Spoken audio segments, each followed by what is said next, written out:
Sa isang asul at malayong planeta, higit pa sa mga puno ng Virelia, may batang biglang nagising sa gitna ng gabi.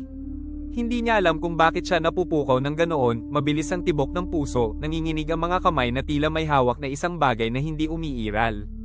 Sabi ng kanyang mga magulang, sobra siyang nananaginip. Ngunit nararamdaman niyang may naaalala siya. Gabi-gabi, bumabalik ang mga bisyon, mas malinaw, mas mapilit, isang napakalawak na gubat na kumikislap, at isang babaeng may gintong mga mata na umaawit sa ilalim ng turkesa na langit. Hindi niya alam ang pangalan nito. Ngunit sinusundan siya ng tinig nito na parang hininga. Kapag natutulog ang bata, para bang dinadampi ng mga daong hindi totoo ang kanyang mga daliri. Kapag nagigising siya, may nananatiling amoy ng basang lumot sa kanyang lalamunan, parang hininga mula sa mundong hindi pag-aari ng sinuman sa daigdig. At isang gabi, nagbago ang lahat. Napanaginipan niya ulit, ngunit ngayon, hindi umaawit ang babae.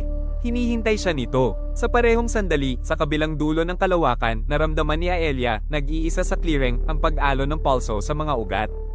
Ang punong inalagaan niya ng ilang dekada, ang usbong mula sa ritual, ay nanginig na parang dibdib na muling humihinga. Bumuka ng sabay-sabay ang may ilaw na dahon nito, nagpapakawalan ng liwanag na tumagos at naglagay ng ningning sa gubat. Si Virelia, na napakatahimik ng napakatagal, ay muling umungol hanggang sa mga kailaliman nito. Ipinatong ni Aelia ang kamay sa kanyang puso. Nakilala niya ang pagyanig. Ang paraan ng pagbabago ng liwanag, ang init na tumatagos sa balat, ang pintig na isinilang mula sa ugnayang inaakala niyang nawala habang panahon. Hindi iyon alaala, hindi iyon bisyon. Iyon ay pagbabalik.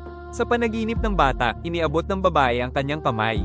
Naintindihan nito nang walang salita na hindi siya ang tinatawag ng babae. May tinatawag itong iba sa loob niya. At tumugon ng buong planeta. Tumayo si Aelia, ang mukha niya nababalot ng ligayang halos masakit. Umusbong ang isang ngiti, marupok sa simula, pagkatapos ay kumikislap na parang muling natagpo ang liwanag. Hindi niya alam kung kailan o paano. Ngunit alam niya, babalik si Laem. Hindi bilang alaala, hindi bilang Diyos, bilang buhay na paparating. At mag-aalala muli si Virelia.